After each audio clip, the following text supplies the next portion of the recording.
discuss about salts. Salts from chapter 2, class 10, acid, bases and salts. This is part 5th from this chapter.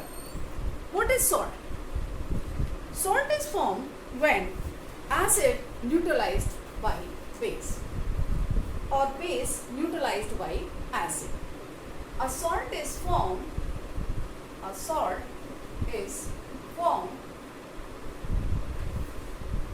when an acid is neutralized by base. Listen, how can, look at here, when HCl react with NaOH, it form NaCl plus water. So NaCl salt, but in general salt means a positive part and a negative part in a compound. Here positive part Na and negative part chloride. Okay, so salt का मतलब सिर्फ ये नहीं है कि salt सिर्फ, अगर हमने कहा salt तो salt सिर्फ NaCl हो. Salt जिसके अंदर one positive part और one negative part हो, जिस compound के अंदर, then we can say salt.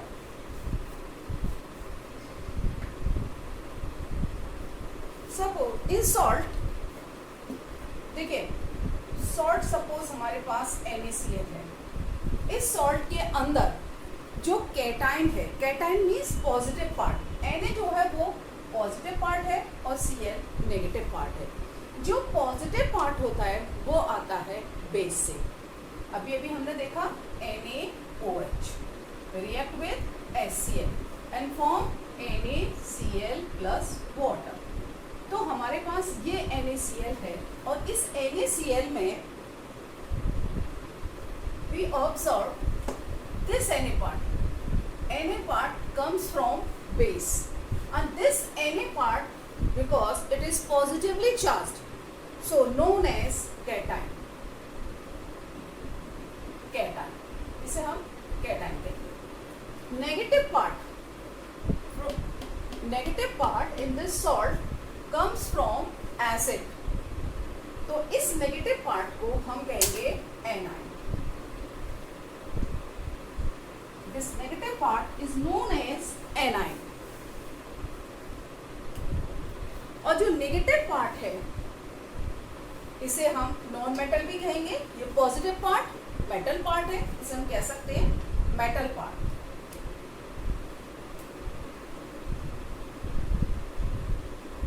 Metal part और पॉजिटिवली चार्ज, और ये है non metal part.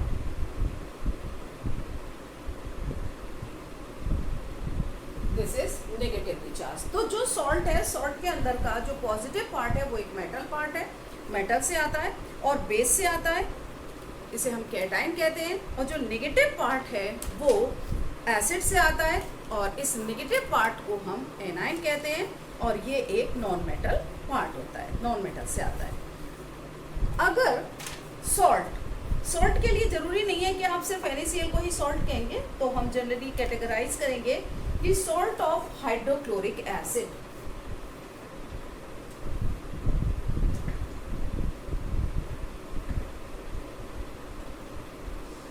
Number one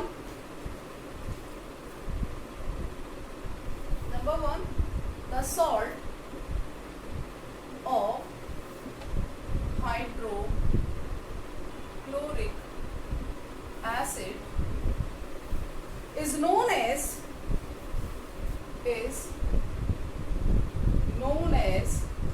chlorides. Hydrochloric acid से जो भी सॉल्ट बनते हैं उन्हें हम क्लोराइड्स कहते हैं. कैसे, देखिए अभी हाइड्रोक्लोरिक एसिड हमने ये लिया HCl, और HCl की रिएक्शन हमने कराई किससे, NaOH से करा दी. NaOH से करा दी तो ये बेस है और इससे हमें मिल गया NaCl। तो ये जो NaCl है इसको हम कहेंगे क्लोराइड। तो क्लोराइड कहलाते हैं, तो क्या होगा ये सोडियम क्लोराइड, इसका नाम होगा सोडियम क्लोराइड। तो हम इनको जनरली क्या कहेंगे, क्लोराइड्स कहेंगे। अब अगर हमने इसकी रिएक्शन करा दी, किससे, दूसरा हमने इसकी रिएक्शन करा दी KOH से, सपोज HCl प्लस KOH, तब क्या बना, तब बना KCl। तो अब हम इसको क्या कहेंगे, KCl बना तो हम इसे बोलेंगे पोटेशियम क्लोराइड। क्या आया, कॉमन वर्ड क्लोराइड। तो यही तो हम कह रहे हैं कि जो सॉल्ट HCl से बनते हैं, हाइड्रोक्लोरिक एसिड से बनते हैं, उन्हें हम बोलते हैं क्लोराइड्स। और भी एग्जाम्पल ले सकते हो आप, सपोज मैंने यहाँ ले लिया HCl और यहाँ ले सकते हैं हम जैसे CaOH होल ट्वाइस ले लें, कैल्शियम हाइड्रोक्साइड, ठीक है। तो अभी बैलेंस करने के लिए हम लेंगे तो ये बनेगा इससे CaCl2, क्योंकि कैल्शियम की वैलेंसी 2 होती है पॉजिटिव, CaCl2। अब बचा क्या हमारे पास, 2H यहाँ 2H यहाँ, तो ये हमारे पास बनेगा 2H2। ओके, क्या आया, नाम क्या होगा इसका, इसका नाम होगा कैल्शियम क्लोराइड। इट मीन्स कि जो भी हम सॉल्ट बना रहे हैं HCl से, वो क्या कहला रहा है, वो क्लोराइड कहला रहा है, कैल्शियम क्लोराइड। तो salts of hydrochloric acid is known as chlorides. अब salts of sulfuric acid, number 2, salts of sulfuric acid.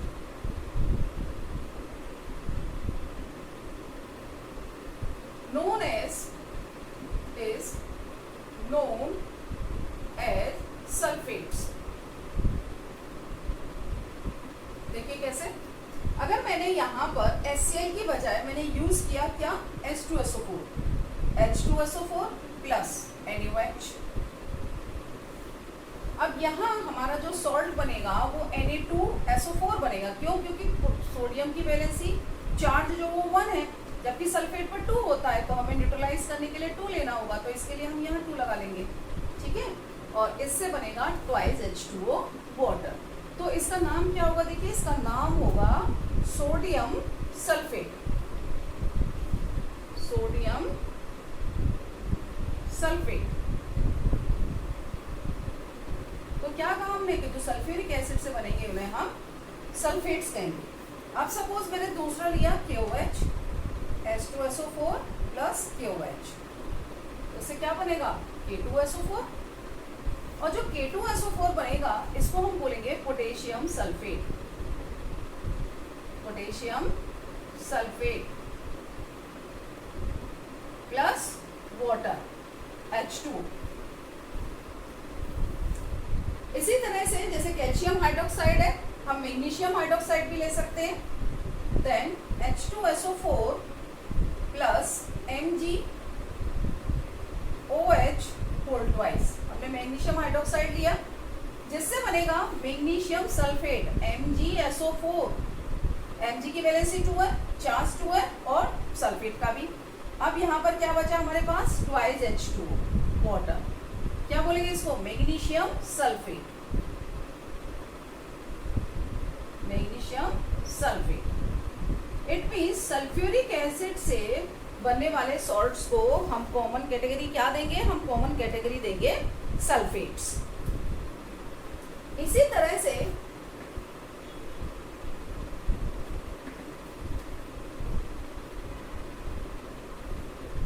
Nitric acid, nitric acid से जो सॉल्ट बनेंगे उन्हें हम कहेंगे नाइट्रेट्स।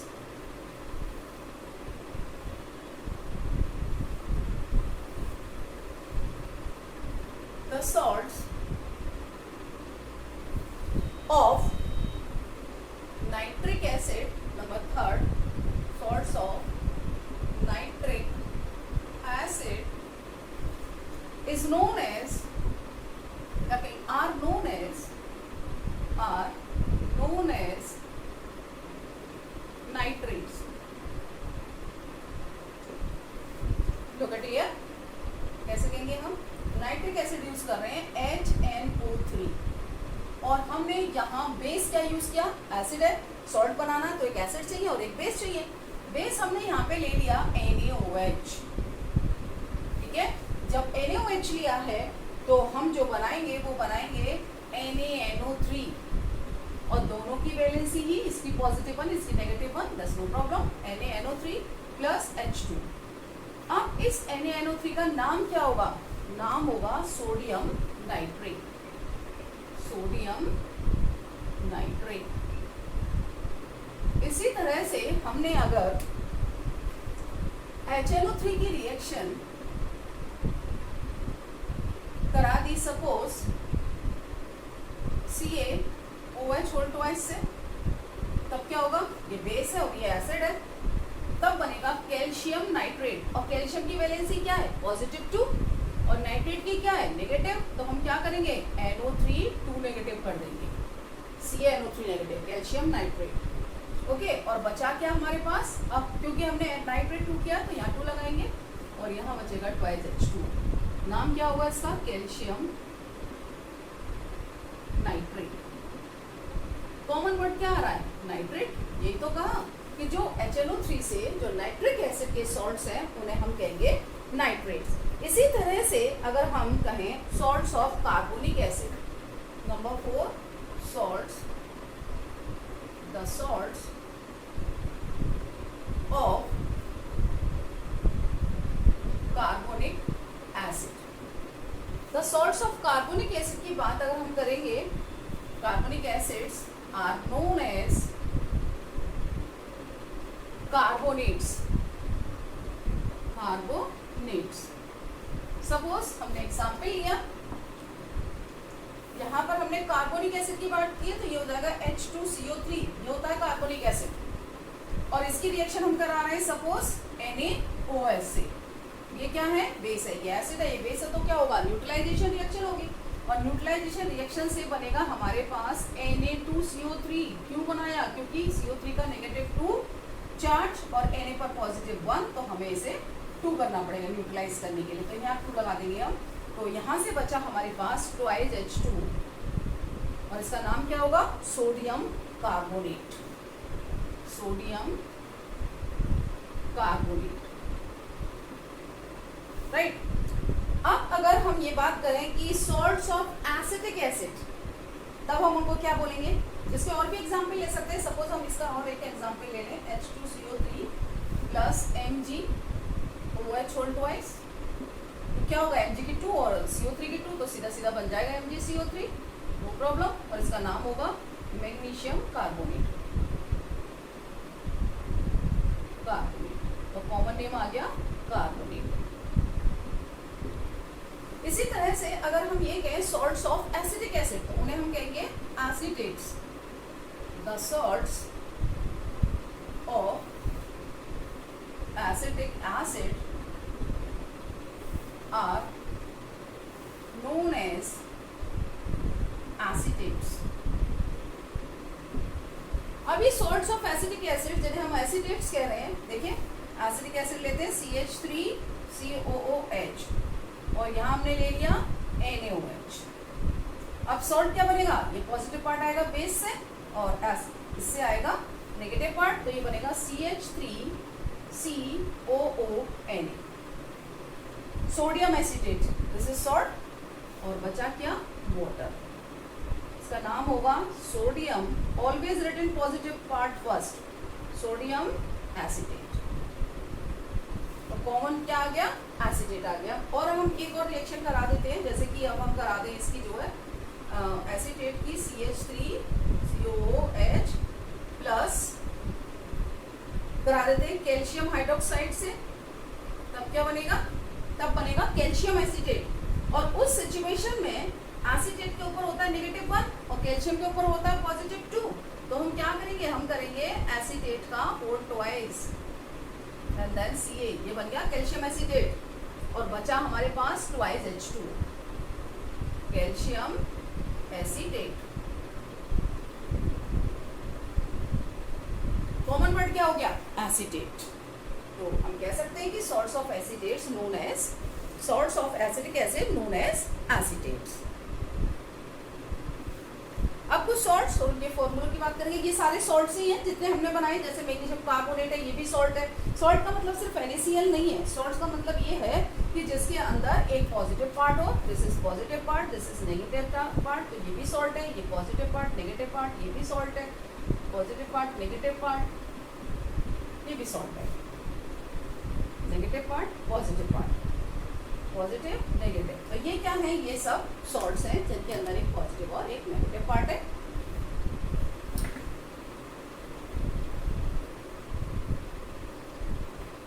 अभी सॉल्ट्स हमने देखा जनरली कि किस तरह से बन रहे हैं। हमने देखा कि जो पॉजिटिव पार्ट है वो आ रहा है बेस से और जो नेगेटिव पार्ट है वो आ रहा है एसिड से।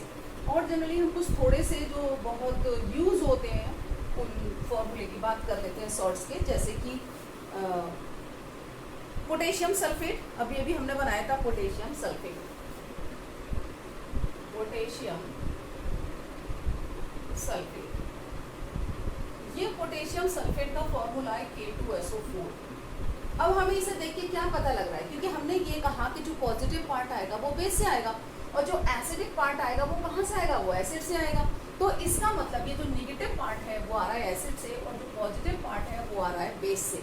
तो हमारा बेस क्या रहा होगा, हमारा बेस रहा होगा KOH और एसिड क्या रहा होगा, हमारा एसिड रहा होगा H2SO4। और जब हम इसकी रिएक्शन कराएंगे तो ये बन जाएगा K2SO4 प्लस ट्वाइस H2, ये रिएक्शन। सॉल्ट अगर हम बात करें sodium sulphate, number 1, number 2 sodium sulphate. Sodium sulphate, sodium sulphate का फॉर्मूला होता है Na2SO4। अब इसमें Na पार्ट क्या है, NaOH से, SO4 पार्ट कहाँ से है, H2SO4 से। और जो H2SO4 के सॉल्ट होते हैं उन्हें हम क्या कहते हैं, उन्हें हम कहते हैं सल्फेट्स। तो ये बनेगा Na2SO4 plus H2।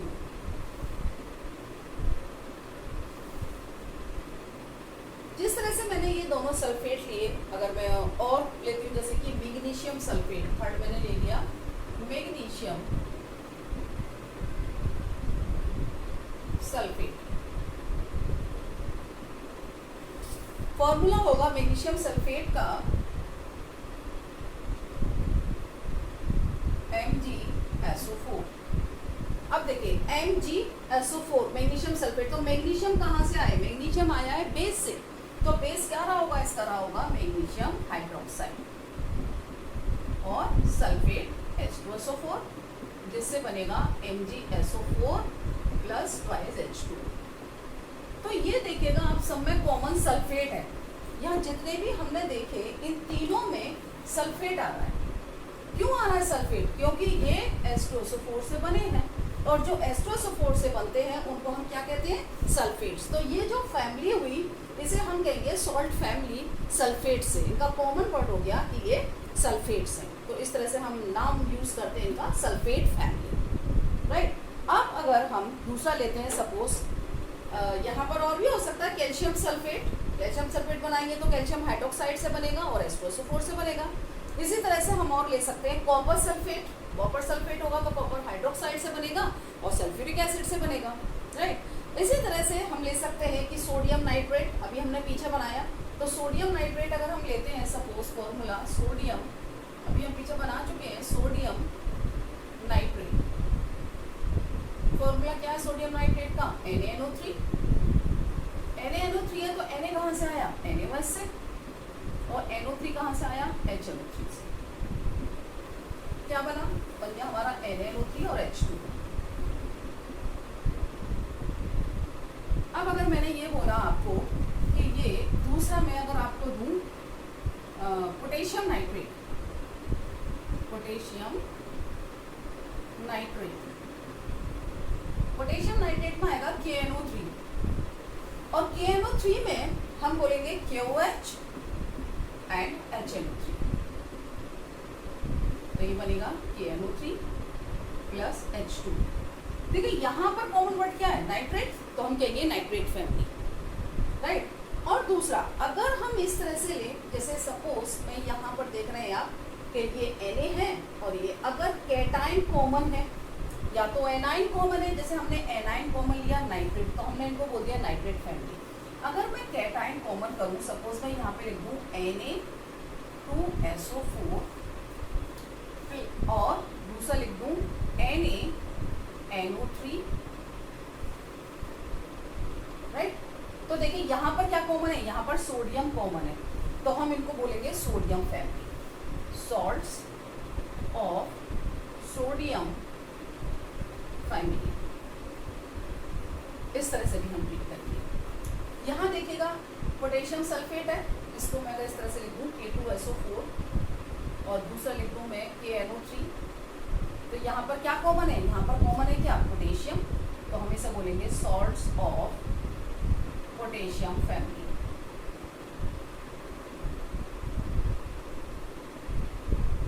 Salts of potassium family.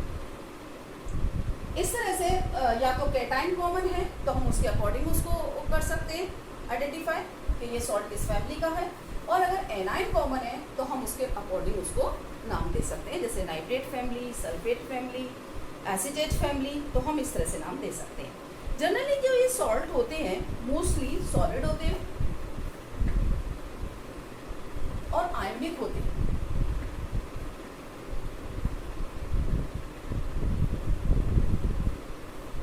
हमने जितने सॉल्ट्स की बात की अभी तक, सपोज हमने NaCl, NaNO3, KNO3, K2SO4 and Na2SO4, ये सब हम बात कर रहे हैं। तो हम ये ऑब्जर्व कर रहे हैं कि जितने भी सॉल्ट हैं, एक तो ये सॉलिड हो गया, salts are mostly solid, solids. दूसरा, सॉल्ट्स जो होते हैं वो आयोनिक कंपाउंड होते हैं, salts are ionic compounds, ionic compound होते हैं। और जब आयोनिक कंपाउंड है तो इनके melting and boiling point high होंगे। Salts have high melting point and boiling point, इनके मेल्टिंग और बॉइलिंग पॉइंट हाई होते हैं सॉल्ट्स के, क्योंकि आयोनिक कंपाउंड है, और आयोनिक कंपाउंड है तो उनमें एक कैटाइन है और एक एनाइन है, और कैटाइन एनाइन के बीच में अट्रैक्टिव फोर्स होगा। और जब हम इनको वाटर में डिसॉल्व करते हैं, ये जो सॉल्ट्स हैं इनको अगर हम वाटर में डिसॉल्व करें, सपोज मैंने यहाँ पर लिया NaNO3 ले लिया या NaCl ले लिया, NaCl को मैंने वाटर में डिसॉल्व किया, और जब वाटर में डिसॉल्व किया तो इससे NaOH बनेगा, HCl बनेगा। तो जब हम वाटर में डिसॉल्व करते हैं तो ये क्या करते हैं, ये Na आयन देंगे, Cl आयन देंगे, राइट। और ऑलरेडी वाटर के अंदर H आयन और OH आयन होंगे, तो यहाँ पर जो ये जो आयंस आ गए, इन आयंस की वजह से क्या होगा, इलेक्ट्रिसिटी कंडक्ट हो जाएगी। तो जिस तरह से एसिड्स इलेक्ट्रिसिटी कंडक्ट करते हैं due to presence of ion, उसी तरह से बेस कंडक्ट करते हैं electricity due to presence of ion, इसी तरह से सॉल्ट्स भी इलेक्ट्रिसिटी कंडक्ट करते हैं due to presence of ion.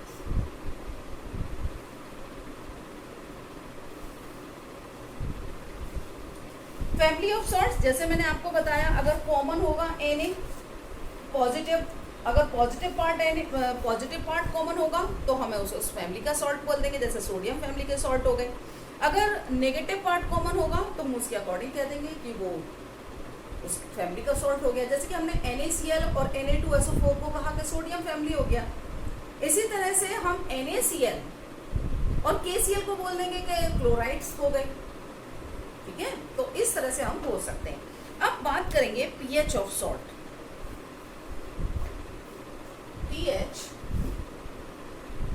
Of salts, अगर सॉल्ट स्ट्रॉन्ग एसिड और स्ट्रॉन्ग बेस से बना है, if salt is formed from strong acid and strong base, then its nature nature will B neutral, तो उसकी nature neutral होगी। For example हमने लिया strong acid, strong acid HCl, strong base NaOH। Strong हम किसके अकॉर्डिंग बोलते हैं? जैसे कि मैंने आपको बताया कि जब हम वाटर में डिसॉल्व करें HCl को और HCl कंप्लीटली आयोनाइज हो जाए, मतलब कि सपोज 100 मॉलिक्यूल HCl के हैं तो 200 मॉलिक्यूल आ जाए 100H और 100Cl, तो हम कहेंगे वो पूरी तरह से डिकम्पोज हो गया, पूरी तरह से आयोनाइज हो गया, तो उस एसिड को हम कहते हैं strong acid. The same way base, base में अगर 100 मॉलिक्यूल है जिससे 100 आयन सोडियम दे और 100 आयन OH आयन दे, NaOH है, मॉलिक्यूल है, 100 मॉलिक्यूल है, अगर वो आयोनाइज होकर के 100 आयन सोडियम दे रहा है, 100 आयन OH दे रहा है, OH आयन दे रहा है, तो टोटल मिलाकर 200 आयन्स हो गए, यानी कि 100 से divided 200, it is completely ionize हो गया। तो अगर कम्प्लीटली आयोनाइज होता है एसिड तो वो स्ट्रॉन्ग एसिड है, और कम्प्लीटली आयोनाइज होता है बेस तो वो स्ट्रॉन्ग बेस है। अगर स्ट्रॉन्ग एसिड, ये दोनों ही स्ट्रॉन्ग हैं, स्ट्रॉन्ग एसिड और स्ट्रॉन्ग बेस, तो उस सिचुएशन में जो इसकी pH होगी, सॉल्ट जो बनेगा उसकी pH 7 होगी और सॉल्ट होगा न्यूट्रल, NaCl न्यूट्रल होगा, pH = 7 और वाटर बनेगा। तो जब भी स्ट्रॉन्ग एसिड और स्ट्रॉन्ग बेस से मिलकर सॉल्ट बनेगा, तो उस कंडीशन में जो सॉल्ट होगा वो सॉल्ट न्यूट्रल होगा। अब अगर हम ऐसा लेते हैं कि अगर हमारे पास सॉल्ट जो बन रहा है उसमें इफ ये फर्स्ट सिचुएशन दे देते हैं, सेकंड सिचुएशन देते हैं, if salt is form from strong acid and weak base, then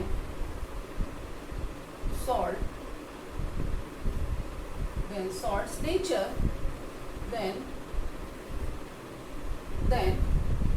its nature क्या होगी इसकी नेचर? क्योंकि स्ट्रॉन्ग एसिड से मिलके बन रहा है और वीक बेस है, तो स्ट्रॉन्ग जो होगा वो नेचर आएगी, तो स्ट्रॉन्ग है acid, then its nature will be acidic, तो इसकी नेचर जो होगी वो एसिडिक होगी। सपोज मैंने यहाँ पर आपको सॉल्ट ले लिया, मैंने एसिड ले लिया मैंने स्ट्रॉन्ग, और एसिड स्ट्रॉन्ग मैंने ले लिया सपोज यहाँ पर HCl, HCl स्ट्रॉन्ग एसिड है, और हम बात कर रहे हैं कि वीक बेस ले रहे हैं। वीक बेस लेने के लिए हमारे पास बहुत सारे वीक बेस हैं। सपोज मैंने ले लिया यहाँ पर माइल्ड बेस भी जिनको बोलते हैं, माइल्ड बेस में मैंने ले लिया मैग्नीशियम हाइड्रोक्साइड। मैग्नीशियम हाइड्रोक्साइड की तो फिर भी थोड़ी ज़्यादा होती है, 10.5 होती है pH, तो हम माइल्ड बेस लेंगे, तो उस बेस का मतलब ये, तो उसकी pH लगभग 10 से नीचे होनी चाहिए, राइट। तो उसमें हम ले सकते हैं, जैसे कि माइल्ड बेस में ले लें फेरिक ऑक्साइड, फेरिक हाइड्रोक्साइड ले लें, और फेरिक हाइड्रोक्साइड जो होगा वो एक वीक बेस होगा। इसको अब हम जब बनाएंगे तो इससे बनेगा FeCl3, और FeCl3 बनाने के लिए हमें यहाँ 3 लेना पड़ेगा, देन FeCl3। अब ये जो सॉल्ट बना है FeCl3, और क्या बना हमारे पास ट्राइH, यहाँ तो ये बनेगा ट्राइH2।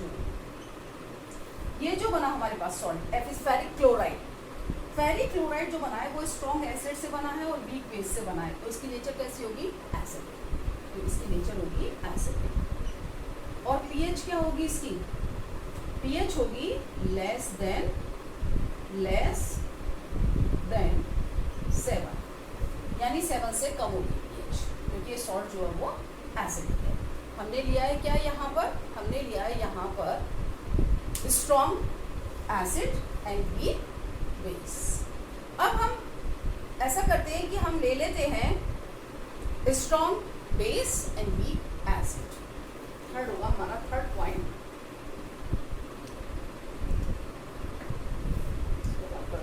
थर्ड पॉइंट होगा हमारा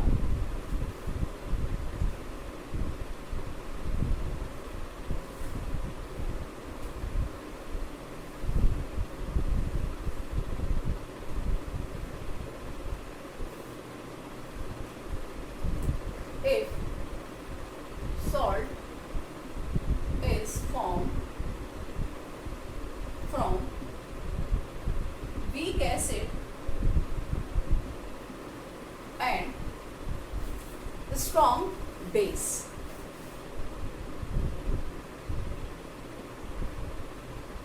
वीक एसिड और strong base, then its nature will be basic. तो उसकी नेचर होगी will be basic. For example, मैंने यहाँ पर एसिड ले लिया HF, हाइड्रोफ्लोरिक एसिड, जो कि HF वीक एसिड है, और NaOH स्ट्रॉन्ग बेस। तो इससे बनेगा NaF, sodium fluoride plus water. तो ये जो सोडियम फ्लोराइड है, इसकी नेचर कैसी होगी? इसकी नेचर होगी बेसिक, क्योंकि ये बना है स्ट्रॉन्ग बेस से, बेसिक नेचर। और pH क्या होगी? pH होगी greater than 7, greater than 7, less than 7, yes, और ग्रेटर देन 7, 7 से ज़्यादा होगी। अगर सिंबल में कंफ्यूजन हो तो सीधा सीधा लिख दो, इस तरह से लैंग्वेज में लिख सकते हैं हम, ग्रेटर देन 7,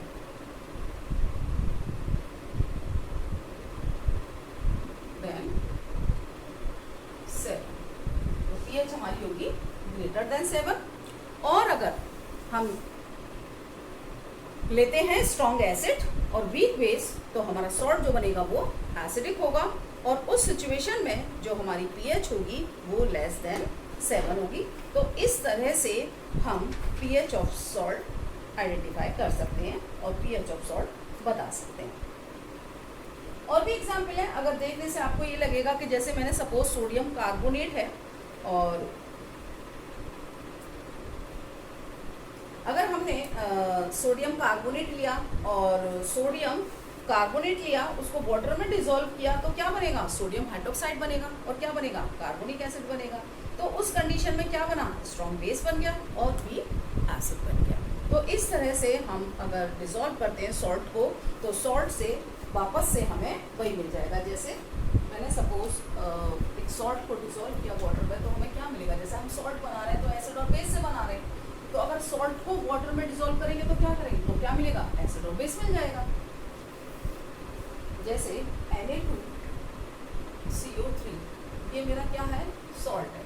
इसको मैंने डिसॉल्व कर दिया वाटर में, तो क्या मिलेगा हमें वापस से? अपने सॉल्ट और वाटर कम मिल रहा था जब एसिड बेस से रिएक्ट कर रहे थे, और अगर सॉल्ट को वाटर में डिसॉल्व कर दे तो क्या मिलेगा? एसिड और बेस। तो देखिए ये जो पार्ट आता है कहाँ से आता है? बेस से। तो इससे हम क्या बनाएंगे? NaOH बनाएंगे, राइट। और ये जो कार्बोनेट पार्ट आता है कहाँ से? एसिड से। तो इससे क्या बनाएंगे? एसिड बनाएंगे। तो ये बन गया हमारा कार्बोनिक एसिड। कार्बोनिक एसिड जो बना हमारा, यहाँ पर हम थोड़ा बैलेंस कर लेंगे रिएक्शन, बैलेंस नहीं है तो Na2CO3, Na2CO3 में यहाँ हम लेंगे ट्वाइस Na और OH, और यहाँ से बना, यहाँ से क्या बचा हमारा? यहाँ से बचा हमारा, यहाँ हम ले लेते हैं ट्वाइस, तो यहाँ कर लेते हैं 2, तो ये हो जाएगा हमारा 2H यहाँ गए और 2H यहाँ गए, 4 हो गए पूरे, 2 ऑक्सीजन के यहाँ गए, और Na2 ये हो गया CO3। Now reaction is balanced. तो अगर हमने ये सॉल्ट Na2CO3 डिसॉल्व कर दिया वाटर में, तो क्या बना हमारा? स्ट्रॉन्ग बेस और वीक एसिड। तो स्ट्रॉन्ग बेस और वीक एसिड बना, तो इसका मतलब हमारे सॉल्ट की नेचर क्या नहीं होगी? हमारे सॉल्ट की नेचर नहीं होगी बेसिक।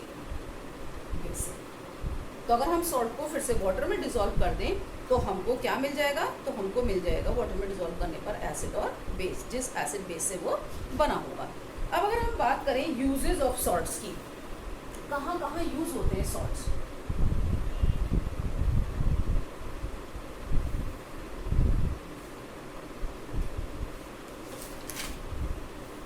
यूजेस ऑफ सॉल्ट्स की बात करेंगे। Now listen, uses of salts.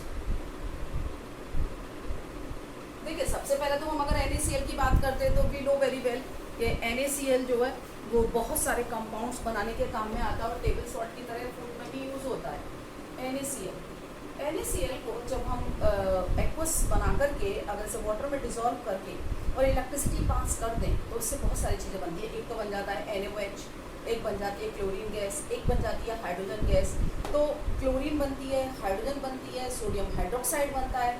तो हम कह सकते हैं कि सोडियम क्लोराइड से क्या क्या बन गया हमारे पास, सोडियम क्लोराइड से हमारा NaOH बनाने के काम में आएगा, NaOH and chlorine and hydrogen, ये बनाने के काम में आएगा। और हाइड्रोजन और क्लोरीन को मिला दे तो क्या बनेगा, HCl बन जाएगा, तो HCl बनाने के काम में आ जाएगा।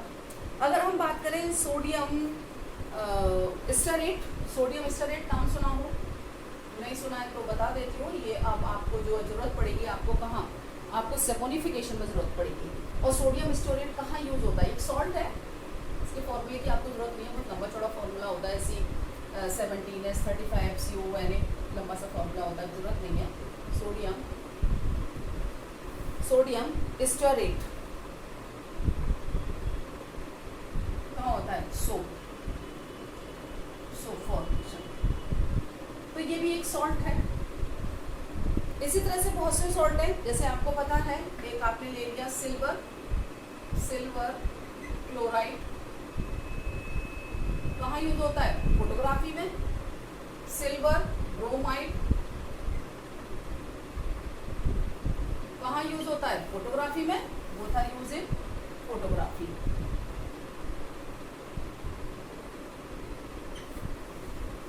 इसी तरह से ले सकते हैं अमोनियम क्लोराइड, अमोनियम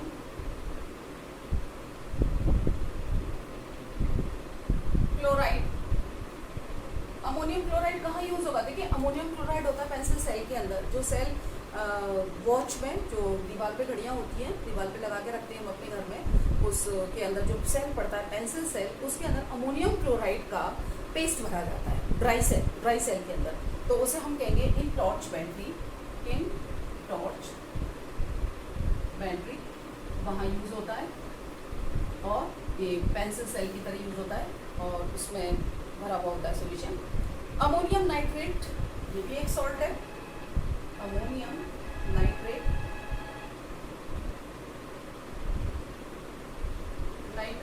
इसका क्या यूज़ है, ये फर्टिलाइजर्स की तरह यूज़ होता है इन फर्टिलाइजर्स, जैसे यूरिया, सुपर फॉस्फेट, इन फर्टिलाइजर्स में यूज होता है। कैल्शियम क्लोराइड, नेक्स्ट है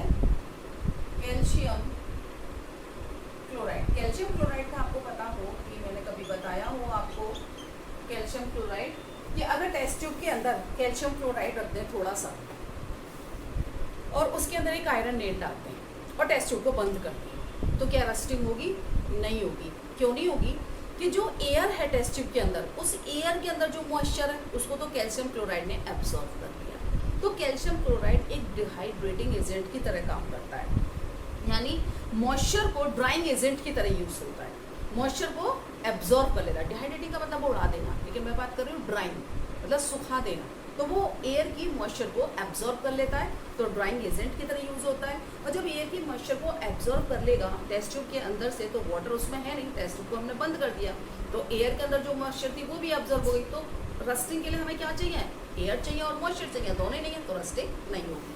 अगर कैल्शियम क्लोराइड हमने रखा है तो ये कहाँ यूज होता है, ड्राइंग एजेंट की तरह, एज ए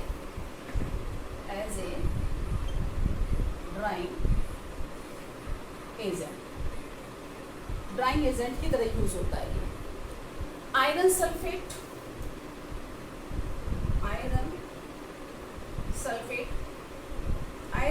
कहाँ यूज होता है, देखो जब हमें हमारी बॉडी के अंदर आयरन की कमी हो जाती है, हीमोग्लोबिन के अंदर आयरन होता है, और जब कहा जाता है कि ब्लड की कमी हो गई है तो आयरन की टेबलेट्स दी जाती है, तो हम कह सकते हैं इसको जो है कहाँ यूज होता है, इन मेडिसिन